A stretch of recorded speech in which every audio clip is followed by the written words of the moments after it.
Illegal aliens are being encouraged to self-deport. This is Wednesday, May 21st, 2025. Texas Scorecard presents the day's first news for the Lone Star State. The Texas Minute, with your host, Michael Quinn Sullivan.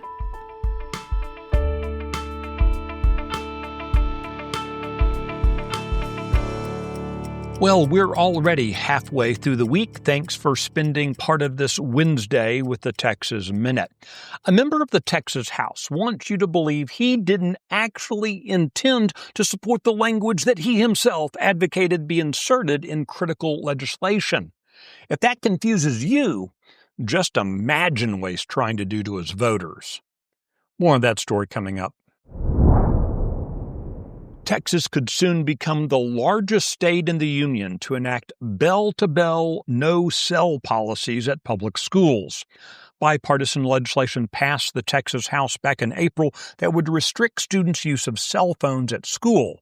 The measure received support from parents and students during a Senate committee hearing this week.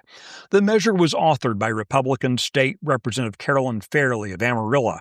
It would require public school districts to adopt policies that prohibit students from using personal communication devices while on campus during the school day. Fairley, though, has emphasized that school districts would maintain local control to decide the specifics of their no-phone policies, whether that's prohibiting cell phones on campus completely, providing secure storage areas in classrooms, or simply requiring students to keep those devices in their backpacks during class. This week, 64 illegal aliens from Colombia and Honduras self-deported to their home countries aboard the inaugural charter flight of the Department of Homeland Security's Project Homecoming initiative. Project Homecoming is designed to incentivize the voluntary departure of illegal aliens residing in the U.S. Participants apply through the CBP Home app, a digital platform developed by U.S. Customs and Border Protection to initiate the self-deportation process. Those approved to self-deport qualify for free flight assistance, including chartered flights, as well as a $1,000 cash stipend when they get home, and the possibility to apply for legal entry to the U.S. in the future. The Trump administration has argued that self-deportation programs like Project Homecoming reduce the costs associated with forced deportations, which can average more than $17,000 per case. In the Texas House, lawmakers can submit a statement into the chamber's official journal after a vote in order to clarify or explain how they intended to vote, especially if they believe they voted in error. Now, it's important to note that these statements don't change the official vote count.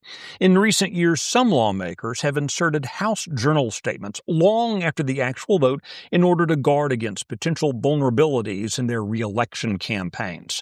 But what Republican State Representative Matt Shaheen of Plano has done might take the cake for brazenness. During the recent debate in the House on Senate Bill 17, that's legislation prohibiting individuals and entities from designated foreign adversaries from owning property in Texas, Mr. Shaheen introduced and argued passionately for an amendment weakening the legislation by severely limiting the ban. On the day SB 17 was considered, Mr. Shaheen, as one would expect, voted for his own amendment to the legislation. Yet, now the House Journal contains a statement submitted by Mr. Shaheen sometime after that vote, quoting, "I was shown voting yes, I intended to vote no." So, you're supposed to believe that Mr. Shaheen intended to vote against the language he harangued the House into accepting? Sounds like Mr. Shaheen is planning to play fast and loose with the truth when he gets home. The Texas Minute will be right back.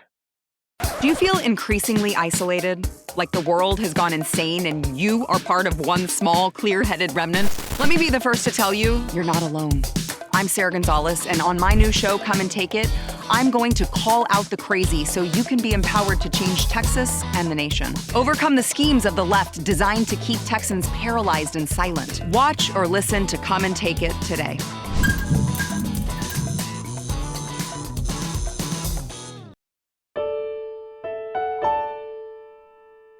Legislation that would abolish the Texas Lottery Commission and implement sweeping changes in the operation of the lottery cleared its first hurdle in the Texas House yesterday when the State Affairs Committee voted to advance it to the full chamber for consideration. The Senate, as you might recall, passed this measure unanimously last week.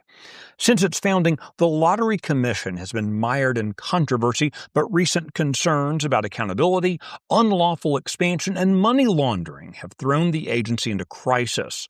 The Lottery Commission and its operations are currently the subject of multiple ongoing investigations.